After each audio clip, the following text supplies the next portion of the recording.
Olá, tudo bem? Vim aqui falar mais uma vez sobre a questão da antipsiquiatria e agora, de uma forma mais específica, sobre a diferença entre o que é uma doença física e o que é uma doença mental. A partir disso, eu vim falar disso a partir de uma aluna da formação em filosofia clínica, a Atna, que quando viu outro vídeo sobre antipsiquiatria, que eu digo que doença mental não existe, ela disse, não entendi como que não existe, eu trato disso diariamente. Eu trato de crianças que têm problemas cerebrais ou de nascença e que por causa delas, desses danos cerebrais, elas desenvolveram doenças mentais. Então, como assim não existe doença mental? Eu trato isso diariamente. Acho, Ati, que foi mais ou menos isso a sua pergunta em aula, né? E a resposta que eu dei para ela em aula eu vou dar aqui. Só que aqui também eu vou me munir de alguns textos, algumas citações para fundamentar aquilo que eu vou dizer, ok? Mas então, fundamentalmente, qual é a diferença entre doença física e doença mental? Bom, para isso, nós podemos pegar Edmundo Husserl, no seu livro sobre investigações lógicas, ou até sobre a fenomenologia mesmo, mas em investigações lógicas, prolegômenos, a lógica pura, Edmundo Husserl, filósofo lá do início do século passado, 1900, o chamado pai da fenomenologia, que se usa hoje em filosofia, na filosofia clínica, por exemplo, também, ele fala da confusão de domínios. E ele diz assim: o que é confusão de domínios? É quando há uma imperfeição na delimitação conceitual ou lógica entre domínios diferentes ou categorias diferentes. É a mistura daquilo que é heterogêneo em uma pretensa unidade homogênea. Por exemplo, mapas dos mares e monstros marinhos. Né? Isso sou eu que estou dizendo. Ele fala sobre essa mistura do que é heterogêneo como se fosse homogênea. Um dos exemplos são os mapas de antigamente, onde os cartógrafos desenhavam os mares que tinham viajado, as terras, e no meio dos mares colocavam monstros marinhos. Né? Então, aí uma confusão de domínios entre monstros marinhos e cartografia marítima, né? Então, ali não tinha tantos problemas, né? Mas qual eram, nas palavras de Rússia, quais são os problemas dessa confusão de domínios? Onde ela pode nos levar? E ele diz assim: fixação de objetivos inadequados, emprego de métodos errados, confusão de extratos lógicos. Quando há essa confusão lógica de conceitos entre domínios, não há como ter interdisciplinaridade entre eles, pois há desfiguração dos objetos ou conceitos de ambos os domínios. Então, Russell está nos alertando para que quando nós formos fazer uma pesquisa, que a gente consiga diferenciar bem quais são os domínios. E aqui tem domínios diferentes entre o físico e o mental. E a psiquiatria biológica usa de conceitos da medicina física objetiva para definir aquilo que é de outra categoria, que é a doença mental. O mental e o físico são de categorias completamente diferentes. Para fazer essa ponte conceitual e lógica de linguagem, haveria que ter muitas explicações de por que e como isso está sendo feito. Se essas definições da medicina para a psiquiatria são metáforas, já que as entidades não são as mesmas, e se não são metáforas, está querendo apontar para algo real, quais são as justificativas que a psiquiatria daria para que considerasse o mental tão real ou de maneira de os parâmetros tão objetivos quanto aquilo que a medicina pesquisa. Mais uma vez, trazendo um outro filósofo aqui falando sobre essa confusão de extrato lógico de linguagem. E agora eu vou falar aqui de Foucault. Foucault tem um livro no qual ele critica essa maneira de abordagem da psiquiatria ou da psicanálise. Ele diz assim, é Doença Mental e Psicologia, o livro de Foucault. Ele diz assim, gostaríamos de mostrar, pelo contrário, que a patologia mental exige métodos de análise diferentes dos da patologia orgânica. E que é somente por um artifício de linguagem, uma metáfora, que se pode emprestar o mesmo sentido às doenças do corpo e às doenças do espírito. Uma patologia unitária que utilizasse os mesmos métodos e os conceitos nos domínios psicológico e fisiológico é atualmente da ordem do mito, mesmo que a unidade do corpo e do espírito seja da ordem da realidade. Ou seja, digamos que há algo que seja o sofrimento mental ou existencial e há algo do sofrimento físico orgânico. Só que eles são de categorias completamente diferentes. E usar a mesma linguagem para definir um e para definir o outro, isso acaba indo para a ordem do mito, para a ordem de um artifício de metáfora, como usar Papai Noel para educar os filhos no final do ano. É uma metáfora, isso é um mito, é uma fabulação.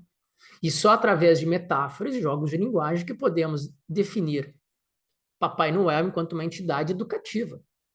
Nós sabemos que isso faz parte da mitologia educacional, da cultura. Não tratamos Papai Noel como algo objetivo, mas a psiquiatria biológica trata a doença mental como algo objetivo, usando linguagens e artifícios da medicina objetiva, sem justificar de forma clara como fazem isso. Então, essa confusão de domínios, pretensamente como se fosse a mesma coisa, esse extrato lógico falacioso, é onde a psiquiatria biológica fundamenta as suas chamadas doenças mentais. E essa confusão, ela aparece na realidade, obviamente, né? Tem um outro livro aqui, do Leonard Mlodinow, que se chama Andar do Bêbado, de como o acaso determina nossas vidas. Ele coloca lá adiante, eu vou ler para vocês aqui essa passagem que é interessante, que ele fala sobre o viés, né, da expectativa, um erro epistemológico, uma falha epistemológica, que as pessoas de várias áreas, inclusive da filosofia, da medicina, das terapias, podem executar quando estão em contato com alguma coisa. E ele fala assim, a força das expectativas, ou desse viés de expectativa, esse erro epistemológico, foi demonstrada incisivamente por um experimento ousado, realizado há alguns anos pelo psicólogo David Rosenhan. Nesse estudo, 8 pseudopacientes marcaram consultas em diversos hospitais, alunos desse psicólogo, professor David Rosenhan, e se apresentaram ao setor de internações, queixando-se de que ouviam vozes estranhas. Eles formavam um grupo variado. 3 psicólogos, um psiquiatra, um pediatra, um estudante, um pintor e uma dona de casa.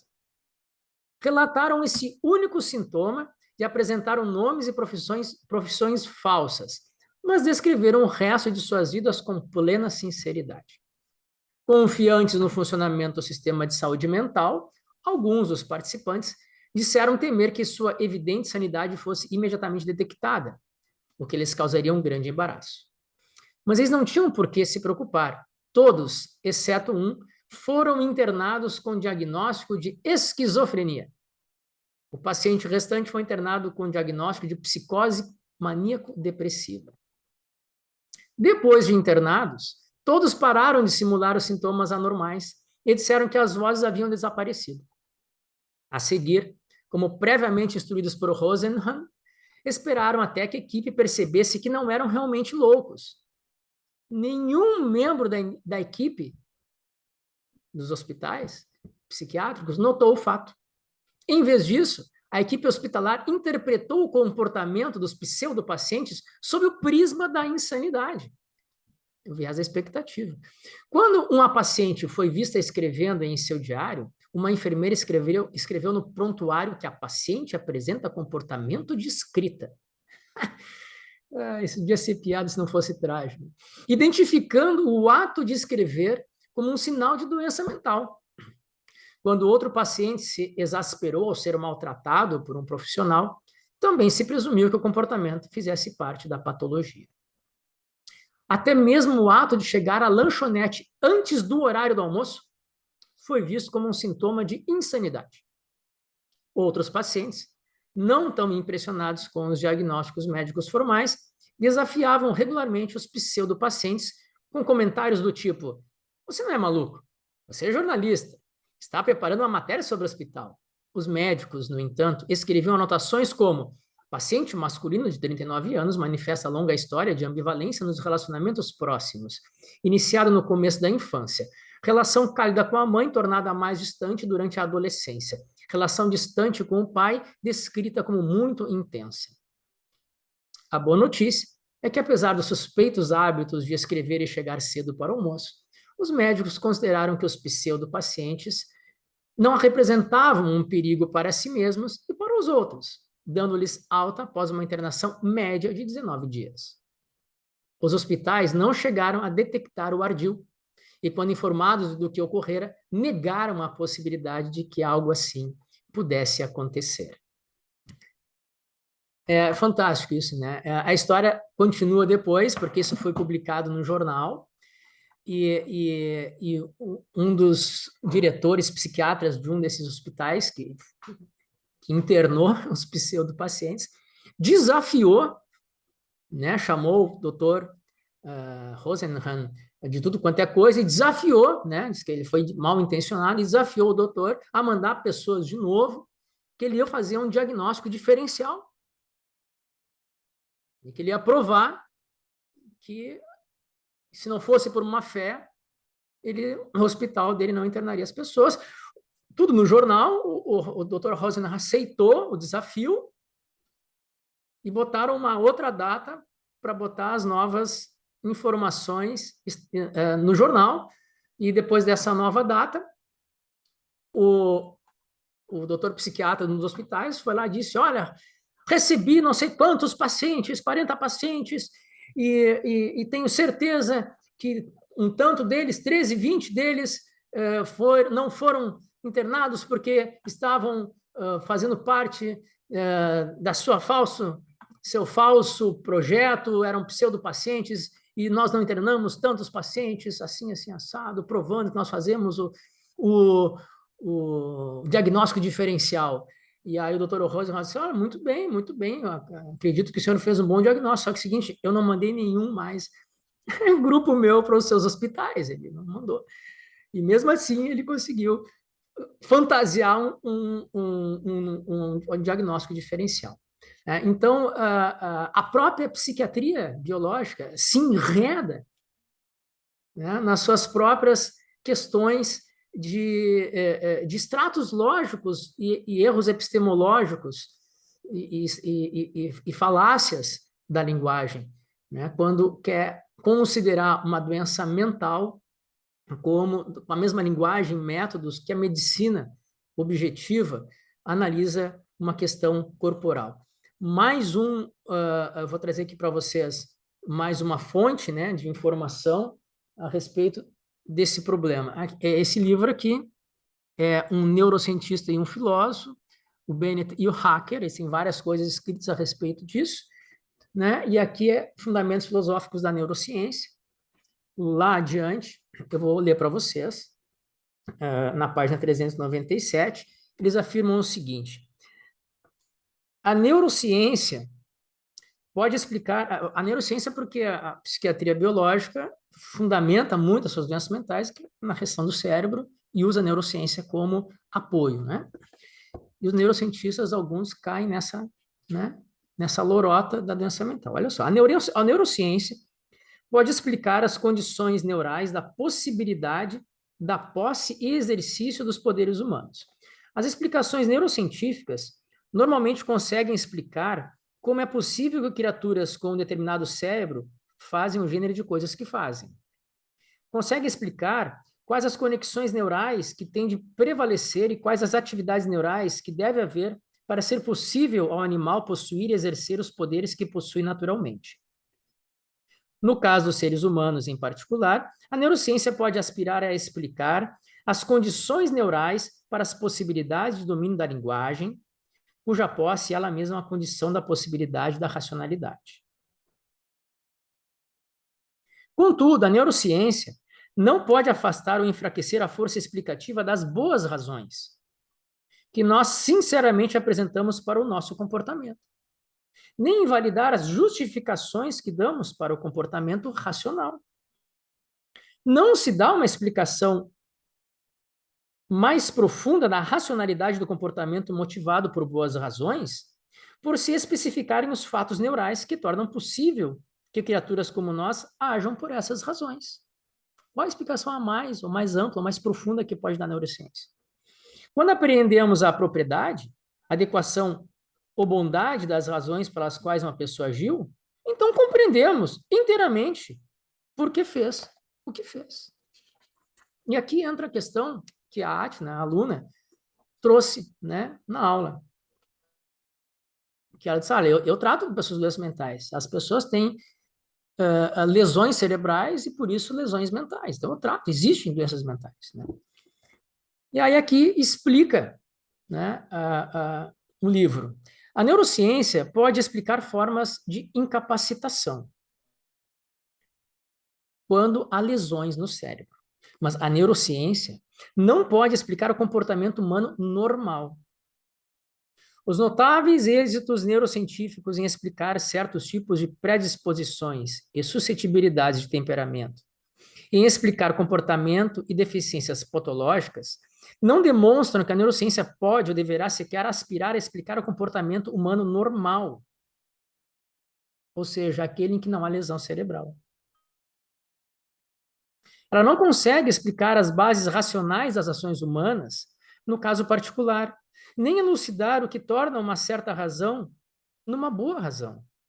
Consegue identificar condições necessárias para o exercício das capacidades humanas, mas não se segue daí que está ou venha mesmo a estar em posição de especificar um conjunto de condições neurais que são condições suficientes da ação humana, característico nas circunstâncias da vida. Para explicar o comportamento humano típico, temos de funcionar no nível superior e irredutível das descrições normais das ações humanas e das suas diversas formas de explicação e justificação em termos de razões e motivos. Nada nos diz a neurociência a respeito do comportamento humano normal e das decisões que nós tomamos na vida. Nada vai me dizer a neurociência por que que a gente compra presentes de aniversário para um filho, ou para uma filha, ou para um ente querido, por que que se comemora aniversários?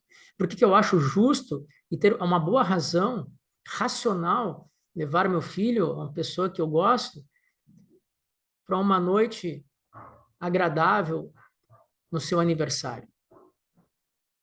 Essas explicações estão na condição humana da cultura, da sociedade, dos seus comportamentos, e não nos nossos neurônios, não na química dos nossos neurônios. Mas vamos lá, vamos aceitar, então, que a mente é um produto do cérebro, ok? Que o cérebro seja a condição necessária para existir, ou que a mente se execute como si mesma, ok? Então, ok.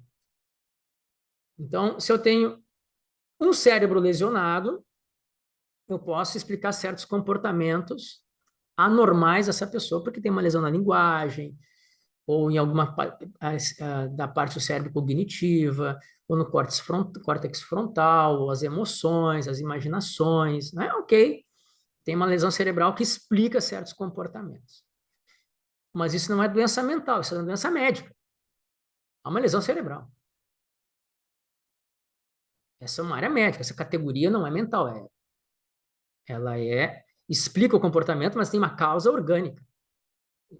Isso é um caso médico, não psiquiátrico.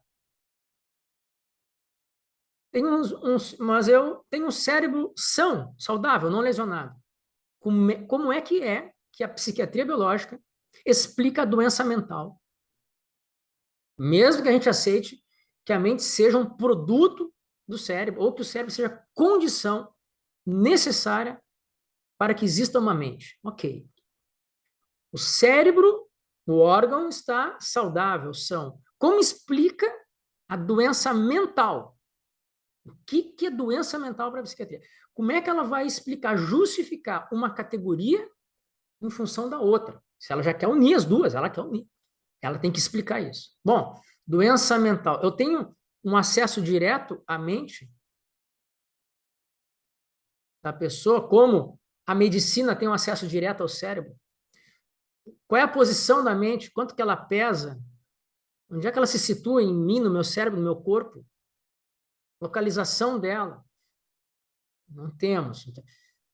Temos uma tecnologia da medicina ou de outra área que acesse diretamente através de instrumentos objetivos à mente de alguém? Não, não temos. É a mesma coisa com a consciência.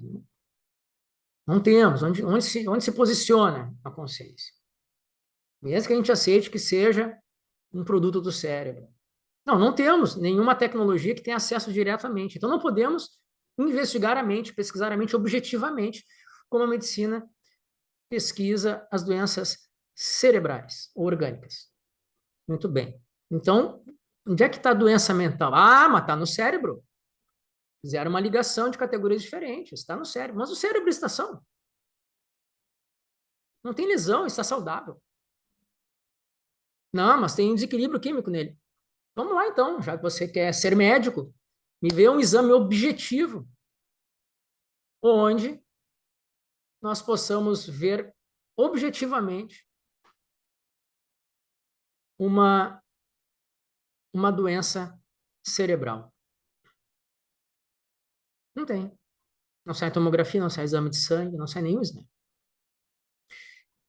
Essa ligação entre a doença mental, quer dizer, mental, doença mental, não tem como acessar a mente. Não tem como saber se ela está doente. Não tem parâmetro especificamente, não é a mesma entidade como um cérebro. Então, faz uma ligação como se fosse uma doença, um desequilíbrio químico no cérebro, mas não tem um exame objetivo que mostre isso.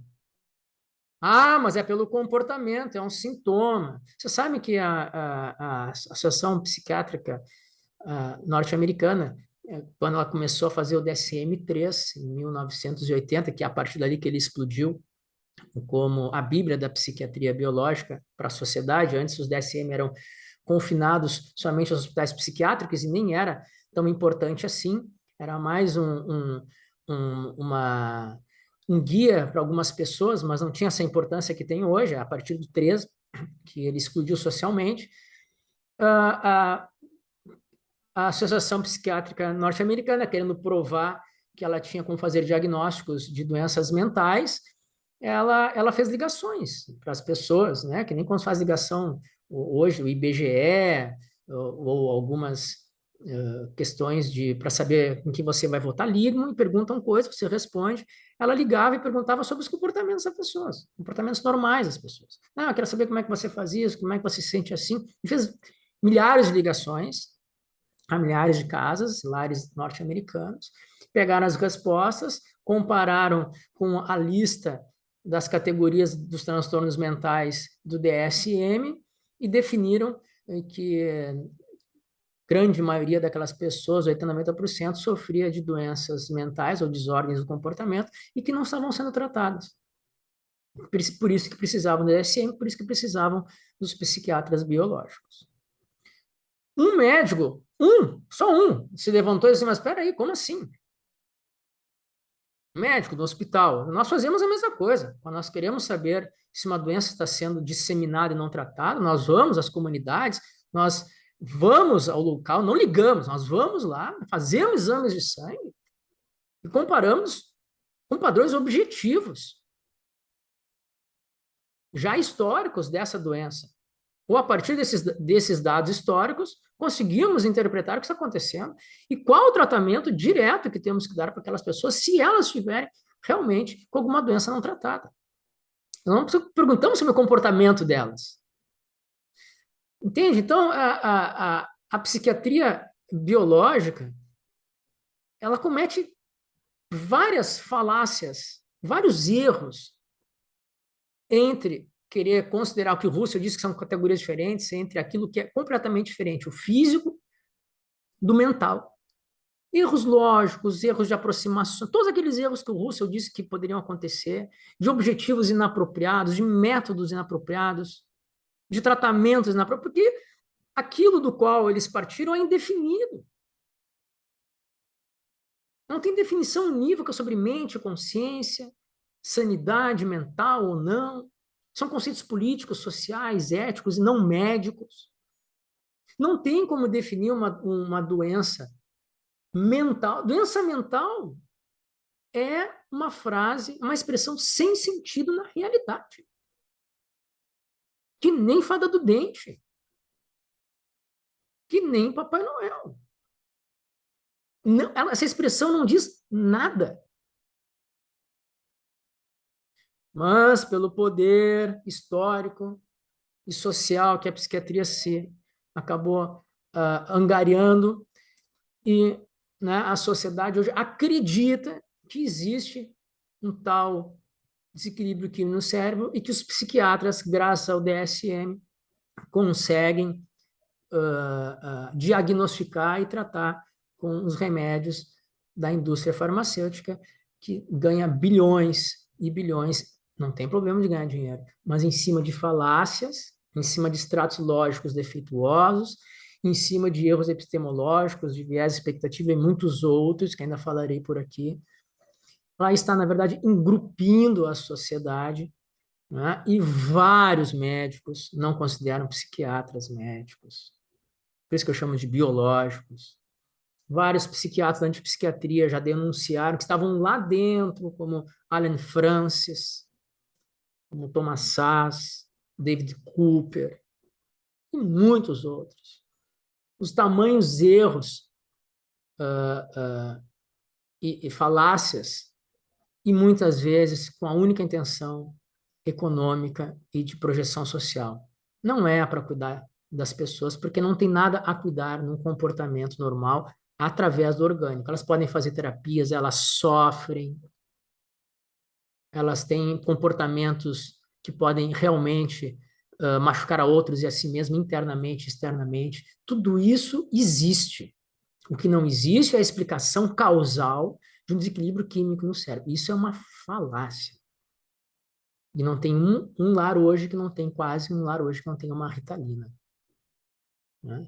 Então, não, Atna, o que você trata com suas crianças, seus jovens, são reflexos do comportamento, porque eles têm uma doença orgânica e médica. Eles não são doentes mentais. Eles têm uma lesão cerebral, uma disfunção cerebral, objetiva e médica. Disfunção de comportamento já é uma expressão ética. Doença mental é expressão alguma, não existe. Não tem referência na realidade. Trouxe aqui algumas referências de autores para vocês, e com certeza, à medida que eu vou respondendo mais perguntas, porque é um assunto polêmico, eu vou pegando mais referências e vou trazendo para vocês a respeito, para esclarecer e poder que a gente tome as nossas decisões epistemológicas da nossa saúde existencial de forma mais acertada, mais fundamentada, né? De forma que a gente possa, principalmente como pais, educadores, não oferecer para as crianças e jovens esses remédios psicotrópicos, que são, esse eu acho que pode ser um próximo vídeo, né? Os efeitos desses psicotrópicos, né?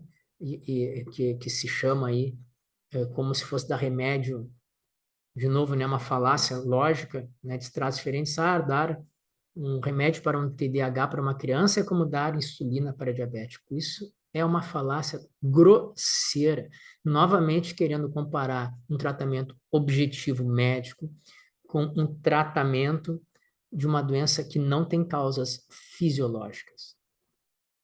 Não existe a comparação. Essa comparação não tem contato epistemológico que possa ser feito, a não ser por metáfora. E é não pela metáfora que devemos tomar as nossas decisões quanto a dar esses tipos de remédio para nossas crianças. Muito bem, espero ter respondido, Atna, a sua pergunta e aproveito já ter tentado esclarecido para as pessoas no geral sobre a diferença categorial e o erro de estratos categoriais entre querer juntar ou explicar pela linguagem médica as doenças físicas da medicina e orgânicas das tais chamadas palavras vazias, doenças mentais. Se gostaram do vídeo e quiserem compartilhar e darem like, fiquem à vontade, ajuda a divulgar mais essa perspectiva da antipsiquiatria. Muito obrigado. Comentários, por favor, só colocarem no vídeo que tento respondê-los assim que possível. Muito obrigado e até o próximo vídeo.